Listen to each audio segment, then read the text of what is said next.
Assalamualaikum warahmatullahi wabarakatuh. Selamat berjumpa lagi anak-anak. Kali ini kita akan melanjutkan pelajaran IPS. Pelajaran kali ini dengan topik tenaga pembentuk muka bumi. Adapun tujuan yang akan kita capai setelah anak-anak belajar, diharapkan anak-anak mampu menyebutkan macam-macam bentuk kenampakan muka bumi. Berikutnya menjelaskan perbedaan antara tenaga endogen dan tenaga eksogen.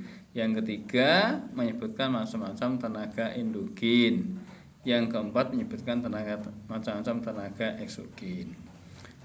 Berikutnya anak-anak perhatikan gambar berikut. Ini adalah gambar macam-macam bentuk muka bumi.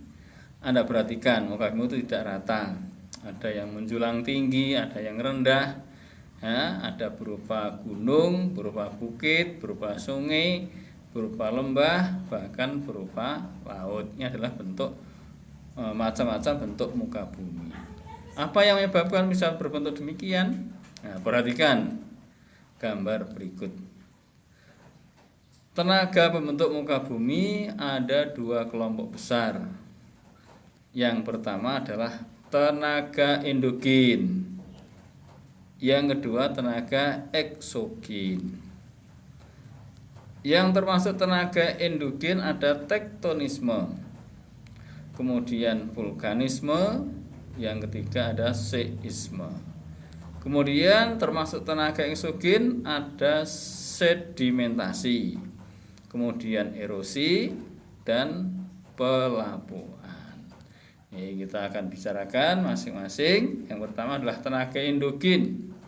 Tenaga endogen itu ini misalnya ini, jadi pengangkatan tenaga dari dalam bumi. Karena tenaga dalam bumi maka muka bumi akan terangkat ke atas.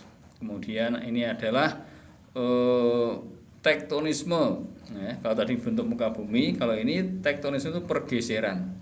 Kulit bumi bergeser, bisa kanan ke kiri, bisa ke atas ke bawah. Itu namanya tenaga tektonisme, pergeseran kulit bumi. Berikutnya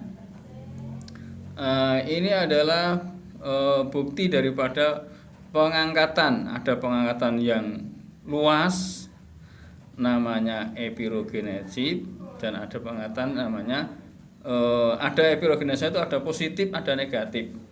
Ada yang ke atas, ada yang ke bawah. Itu gerakan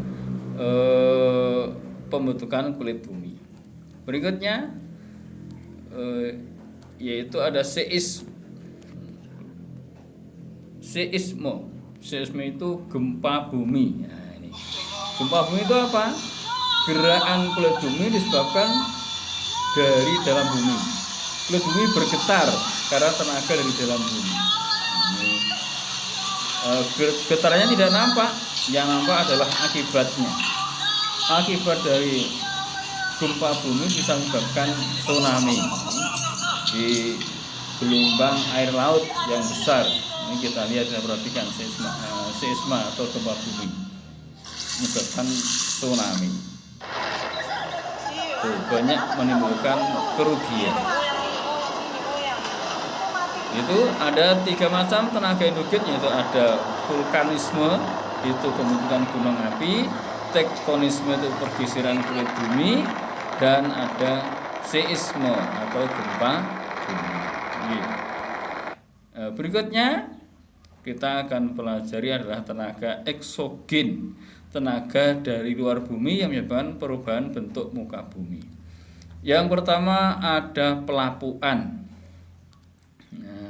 Berikutnya ada erosi dan ada berikutnya pelapukan itu ada terdiri dari pelapukan fisis, ada pelapukan organis dan ada pelapukan kemis. Kemudian ada penyebab yang ketiga yaitu sedimentasi, itu pengendapan, pengendapan hasil erosi. Berikutnya ini macam-macam pelapukan. Ada pelapukan fisis itu pecahnya batuan. Ini karena perubahan suhu, ya, kadang-kadang panas, kadang-kadang kena hujan, ya, kena panas, kena hujan, maka batu bisa menjadi pecah atau mengelupas, ya, pecah atau mengelupas, artinya ada bagian yang lapuk, ya, begitu. Kemudian ada berikutnya pelapuan kemis berikutnya. Nah, ini pelapuan kemis, ini pelapuan batuan oleh air, ya, karena batuan kena air maka ada zat-zat kimia yang larut dalam air atau teroksidasi dengan zat lainnya sehingga batu bisa menjadi lapuk. Ya, berikutnya ada pelapuan organik. Pelapuan organik itu ada pelapuan oleh akar tanaman, bisa kemudian oleh binatang-binatang yang ada di dalam tanah, kemudian juga karena perbuatan manusia. Ya, demikian anak-anak, ini adalah beberapa tenaga menyebabkan bentuk muka bumi ini bisa bermacam-macam. Selanjutnya, akhir dari pelajaran ini anak-anak diminta untuk mengerjakan tugas, ya. Tugasnya seperti ini. Yang pertama, sebutkan macam-macam bentuk kenampakan muka bumi. Kemudian yang kedua, jelaskan perbedaan antara tenaga endogen dan tenaga eksogen. Nah, jawaban nanti ditulis di buku, kemudian hasilnya difoto dan dikirim ke grup WA mapel kelas masing-masing, ya, grup IPS maksudnya. Di grup WA grup mapel IPS kelas masing-masing.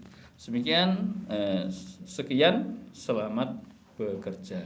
Assalamualaikum warahmatullahi wabarakatuh.